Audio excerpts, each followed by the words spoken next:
I saw something at CNN.com. Somebody forwarded this to me the other day. I couldn't believe it.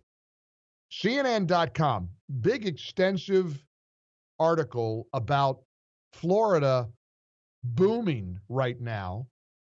And of course, you can't say that about California, Illinois, New York, Connecticut. You can't say that about Democrat-run states. But it was a fascinating article coming from CNN. And it cited Ron DeSantis, they claim taking credit for how well Florida is doing. Well, don't a governor's policies impact a state during a time like a coronavirus pandemic? Listen to what CNN says in their analysis. Now remember, it's important you know where this is coming from. This is CNN. As many parts of the country embark on an uneasy march toward normalcy, Florida is not only back in business, it's been in business for the better part of the year. DeSantis's gamble, says CNN, the governor's gamble appears to be paying off,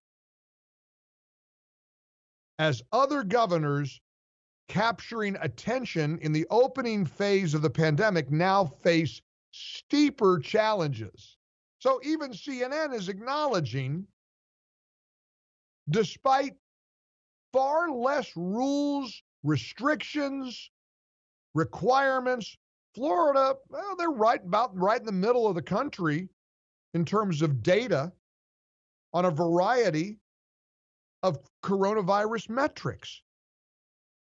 I mean, overall, Florida has actually had, percentage-wise, fewer deaths per capita.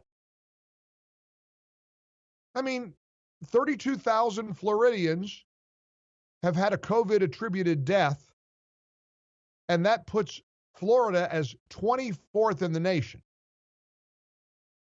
Governor DeSantis this week said in a press conference, the lockdowns have not worked. They've done great damage to our country.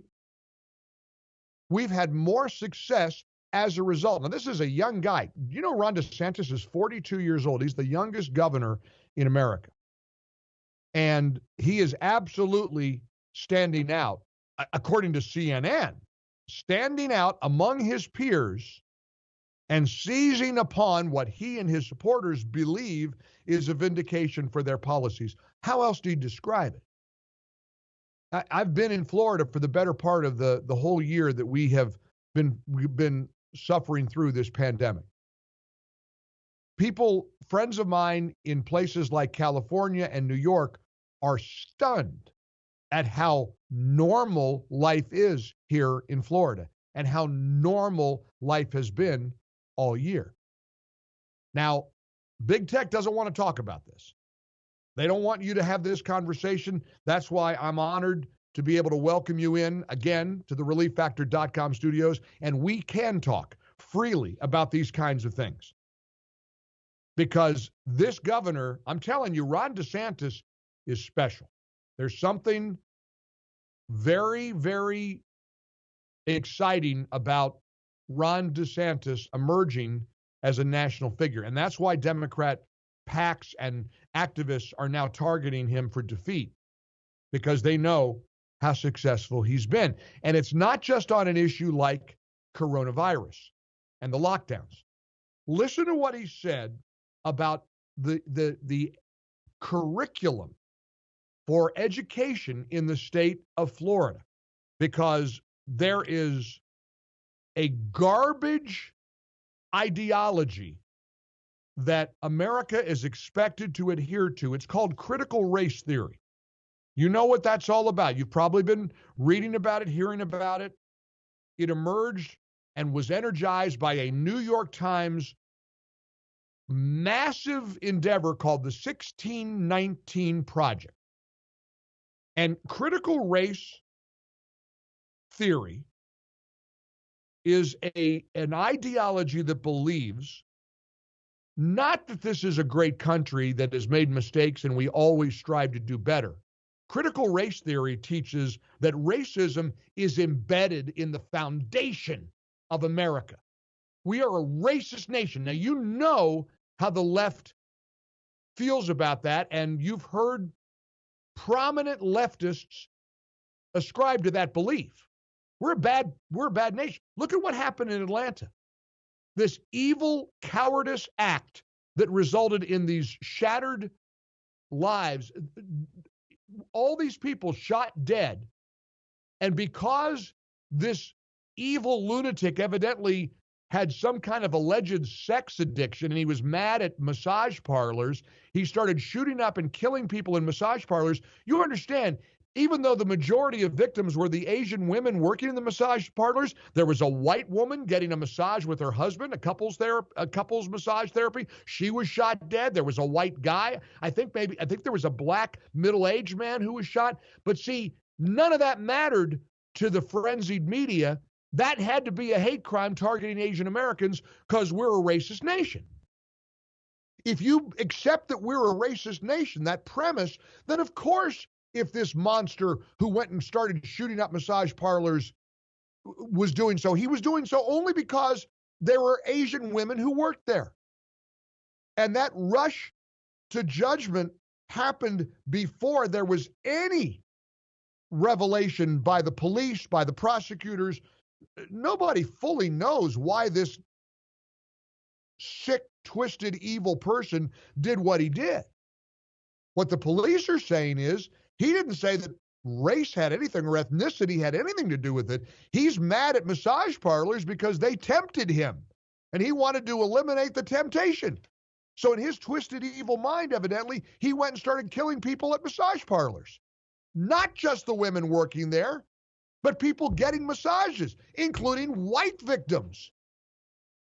Now, I don't want to turn a blind eye to Asian American, violence directed towards Asian Americans.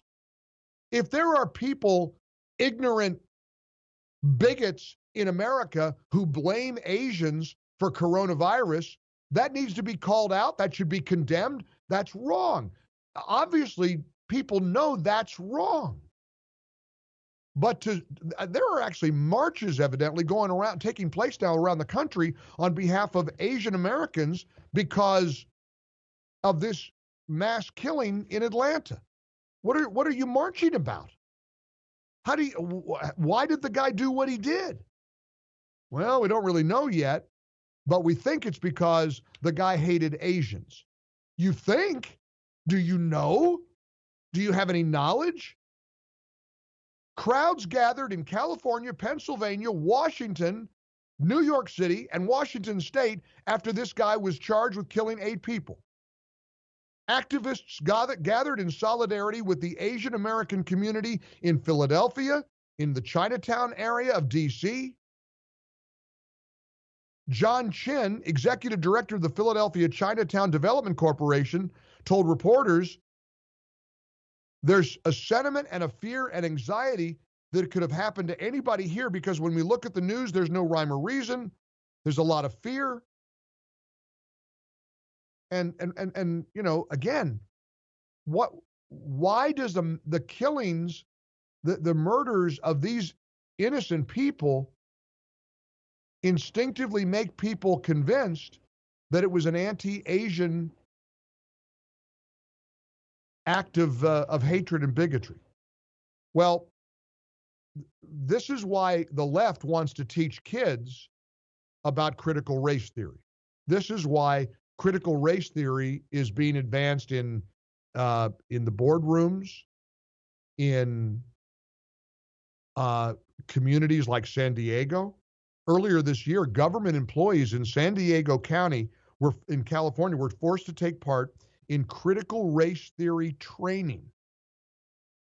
People who work in San Diego County were told by a lecturer there that only white people are capable of being racist.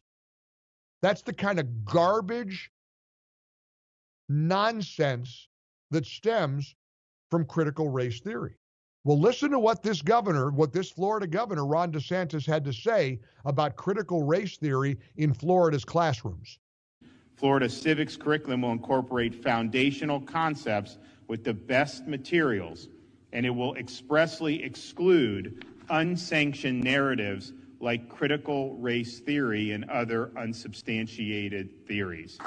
Let me be clear, there's no room in our classrooms for things like critical race theory. Teaching kids to hate their country and to hate each other is not worth 1 red cent of taxpayer money. So we will invest in actual, solid, true curriculum, and we will be a leader in the development and implementation of a world-class civics education. That's the Florida governor. What do you think of that, huh? 800-655-MIKE.